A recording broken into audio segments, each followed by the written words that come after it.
There was a school shooting today at a school in Wisconsin called Abundant Life. It's a Catholic school. And when it was initially reported, there were said to be five victims. Now it's lowered to three. One of them was a teacher, another was another student, and then the third was the perpetrator. It took place this morning, and apparently there was a second grader who reported it to police or notified them. This is claimed by CNN to be the 83rd school shooting this year, which if I'm telling this right, that means they've had at least one and a half, right? One or more each week since the year began, and we're almost done with the year. Um, the biggest surprise for me was the perpetrator was both 15 and a girl. Uh, Most of the high school shooters, from what I've seen, they tend to be in that latter stage of high school, like 17, 18, right? Like kind of, it's like that's how it was for Columbine. So to see one who only entered presumably during this school year do this, kind of, even more insane. But then when you factor in that like most of these shooters tend to be male, and it's not by some slim margin either.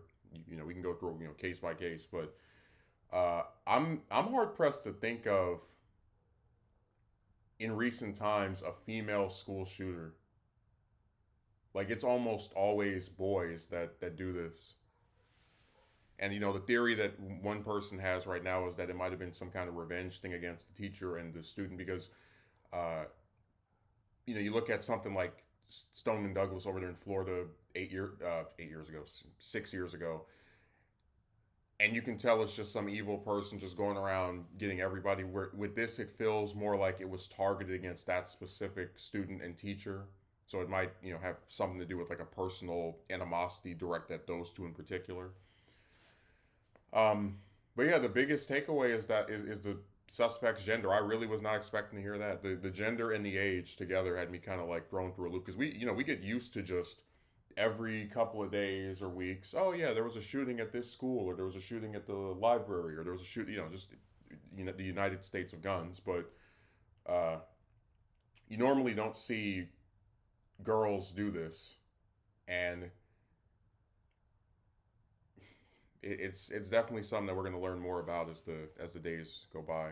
But I'm less interested in the motive and more just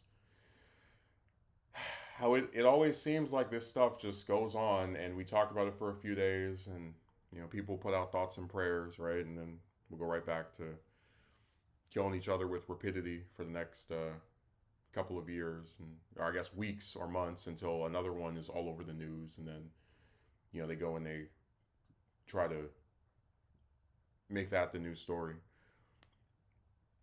It's sad because there is a crisis of mental health. There is again like all these firearms, and people just are not going to do anything about it. They'll talk about it for the next day or so, but after that it'll be another forgotten episode of just more violence in the United States. I will say I always think it's scary when a parent sends their kid to a school because it's like a lot of these schools they have a few hundred kids, sometimes even less than that, depending on if it's middle school, high school, or combined, whatever. And you will drop your kid off thinking that they're safe, right? They have gates, they have clearly it's not that easy for people to get in here. And then the biggest twist is when it turns out one of the students is the monster you're trying to keep your kid away from. So it's all just so rotten.